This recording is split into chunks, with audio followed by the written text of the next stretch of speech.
Hi everyone. Today we lost 58 fellow Americans due to yet another mass shooting. And I, for one, am sick and tired of sending thoughts and prayers. It is high time for Congress to act. We need a legislative scheme that does three things. Number one, it's got to reduce the availability and ease of access to the most lethal kinds of weapons we have, those high-powered rifles and assault weapons.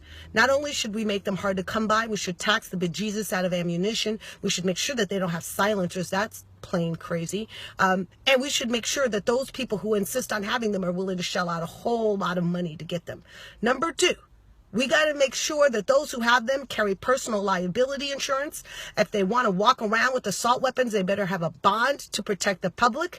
They make sure that they know actually how to use them and use them safely. They must ensure that they are stored properly. And in my opinion, they should have to muster regularly with a local National Guard chapter to prove that they're part of a well-organized militia. Finally, we've got to make sure that we keep those kinds of weapons out of the hands of our crazies and our wackos and our evil people and our wrongdoers.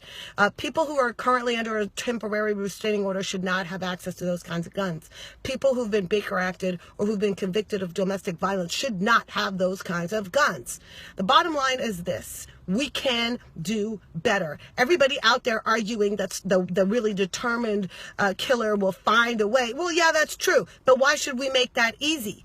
Just because a seatbelt doesn't stop every vehicular death doesn't mean that we shouldn't have seatbelts. And just because a regulation doesn't stop all gun deaths doesn't mean we shouldn't have regulations. The bottom line is we are losing Americans at a rate unprecedented and not comparable anywhere else in the world. And it's not like Canada doesn't have crazy people. It's not like Australia doesn't have evil people. It's not like France is all nice people. Those countries have the same ratio of wackos as we do. The thing is, we choose to make our evildoers and our crazy people lethal. We choose to make it really easy for them to walk into a theater, a school, or just to be in Las Vegas and kill as many people as they possibly can. We make that easy, and it's a choice, but we can make a better choice, America. We can choose to make it really tough to pull off. And it may not stop every gun death, but it certainly can reduce them. And that in and of itself is a valuable goal. We can do better.